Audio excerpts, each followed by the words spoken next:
Halo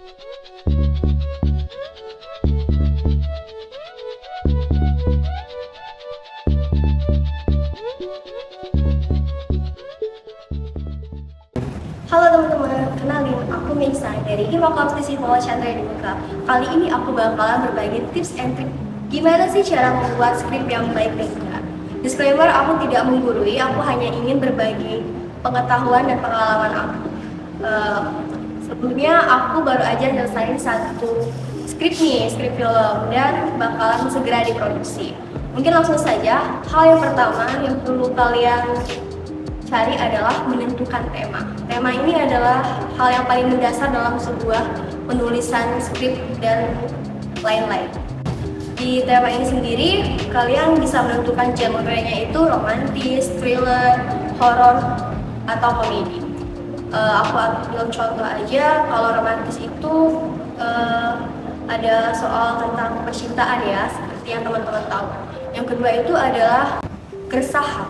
Keresahan ini adalah apa sih yang anak muda zaman sekarang ini banyak terjadi di kehidupannya. Contohnya itu aku ambil adalah LDR, Long Distance Relationship. Yang ketiga itu ada value. Value ini adalah nilai apa sih yang bakalan teman-teman sampaikan dan tunjukkan kepada publik. Contohnya itu adalah konsisten dalam suatu hubungan. Dan yang terakhir itu ada premis. Premis itu adalah rangkuman atau ketetapan dari apa yang teman-teman sudah tuliskan di dalam skrip yang kalian tentukan.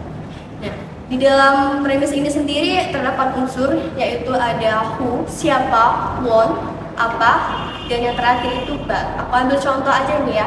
Who itu siapa? Aku ambil contoh dari diri aku sendiri. Meisa, when, apa sih yang diinginkan Meisa? Jadi Meisa ini pengen ketemu pacarnya nih yang lagi LDR jauh di luar kota. Dan yang terakhir itu ada but. Tapi Meisa dan pacarnya ini tidak direstui oleh kedua orang tuanya.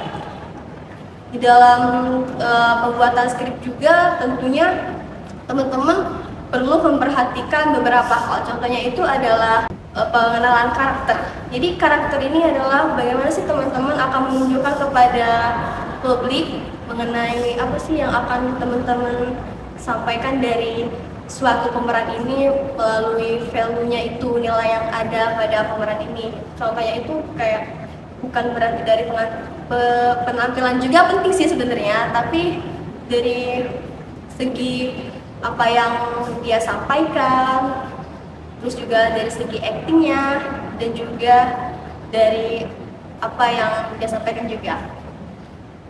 Terus yang kedua itu ada konflik. Tentunya di dalam sebuah cerita itu ada konflik. Kalau tidak ada konflik itu rasanya agak aneh ya. Konfliknya ini aku ambil contoh itu adalah Meisa yang tidak direstui oleh kedua orang tuanya, menjalin hubungan dengan sang pacar. Yang ketiga itu adalah pengembangan konflik. Tentunya konflik itu mungkin tidak satu ya, ada lebih banyak lagi. Contohnya ini, Meisa dijodohkan oleh kedua orang tuanya. Yang keempat itu ada penyelesaian konflik itu gimana? Jadi penyelesaian itu contohnya gini, Meisa memilih untuk melanjutkan hubungan dia dengan sang pacar dengan menerima lamaran. Dan yang terakhir itu ada situasi akhir dari cerita tersebut, yaitu contohnya gini, Meisa dan sang pacar telah direstui oleh kedua orang tuanya. Mereka pun menikah, mempunyai anak, dan menjalani kehidupan dari keluarga kecil mereka yang bahagia. Dan tentunya teman-teman dalam penulisan skrip ini juga ada beberapa hal yang perlu teman-teman pahami. Itu adalah contoh karakternya tadi. Terus yang kedua adalah riset itu kalian harus banyak-banyak mencari atau mengobservasi dari berbagai macam orang yang kalian temui. Contohnya itu adalah teman kalian bisa sampaikan apa sih kendala kalian dalam menjalani hubungan relationship ini, dan juga apa sih suka dukanya dalam menjalani ini. Dan yang terakhir itu adalah banyak-banyak belajar. Tentunya kalian harus banyak-banyak belajar dan mencari riset yang benar-benar fix banget nih kalau jadi kayak cerita. Mungkin tips itu aja yang dapat aku sampaikan.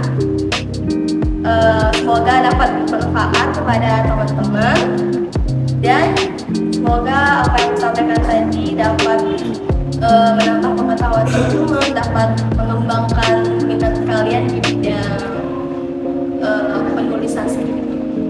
Ini itu saja dari saya, Nisa, dan jangan lupa subscribe, like, dan komen.